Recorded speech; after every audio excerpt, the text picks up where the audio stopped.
देखिए अगला प्रश्न होगा कि रामगढ़ जो कहा जाता है नेताओं का गढ़, रामगढ़ तो है ये है लेकिन नेताओं का गढ़ भी कहा जाता है। तो इन सब भागा दौड़ी के बीच आप अपने आप को जब गांव-गांव घूम रहे होंगे, जनता लोगों से मिल रहे हैं, तो क्या कुछ सुनने को मिल रहा है, क्या कुछ देखने को मिल रहा है, क्या कुछ ऑब्जर्व कर रहे हैं आप उन लोगों के द्वारा?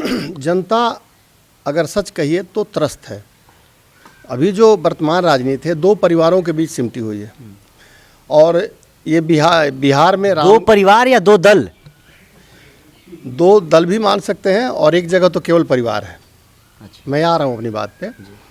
रामगढ़ पूरे बिहार में मशहूर रहा है अपने समाजवादी समझ के लिए। बिल्कुल। इसका फ़ायदा ये हुआ कि हमारा समाज कभी भी जातिगत आधार पर विघटित नहीं हुआ, जबकि बगल में विक्रमगंज अगर आप देखें, रोहतास देखें, औरंगाबाद देखें, जातिगत आधार पर चुनाव में भारी हिंसा हुई है।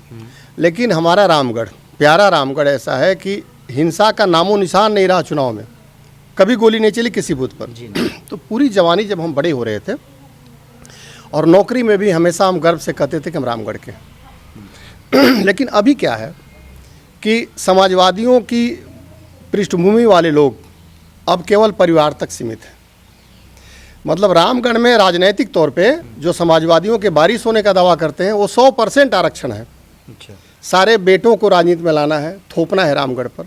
आप बताइए कोई संवेदनशील आदमी और जो कहता है ना जिंदा कौमें 5 साल इंतजार नहीं करती, तो मेरे जैसा आदमी इस रामगढ़ को परिवारवाद की भट्टी में कैसे जलने देगा? तो मेरी राजनीति यही है कि परिवारवाद से निकाला जाए। और दूसरी बात, सांप्रदायिक ताकतें हैं जो समाज में बांट के सांप्रदायिक आधार पर ध्रुवीकरण करके ही राजनीति कर रही हैं, उनसे भी मुझे लड़ना। ये दो मोटो है। कहीं ना कहीं आपको ये लगता है कि जिस मोटिव के साथ आप जनता के बीच उतरे हुए हैं, जनता उन सारी चीज़ों को समझ रही है? क्योंकि ये बिहार की जनता है। आप कहीं ना कहीं एक अलग डिपार्ट से आप कार्य किए, पुलिस विभाग में रहे, अपना सेवा दिए, वो एक जो मेंटालिटी है, वो एक जो सोच है, वो एक अलग डिफर करता है। और यहाँ का जो माहौल है गांव ग्रामीण का, ये लोग मतलब बिहार के वोटर समझ लिए कि अजीबे वोटर हैं। तो इन सारी चीज़ों को आप कैसे कंपोजिट करके देख रहे हैं? मैं तो इसी बिहार में पैदा हुआ, रामगढ़ में था, बीएचयू ने भी मुझे संस्कारित किया। तो रामगढ़ की जनता, मैंने पहले भी एक चीज़ बताया ना, राजनीतिक हिंसा वो नहीं थी। तो रामगढ़ की जनता बहुत सुलझी हुई है। आपको आश्चर्य होगा कि वो तुरंत समझ जाती है। रामगढ़ का कोई भी आदमी ये समझ जाता है कि रामगढ़ को किस दिशा में जाना है।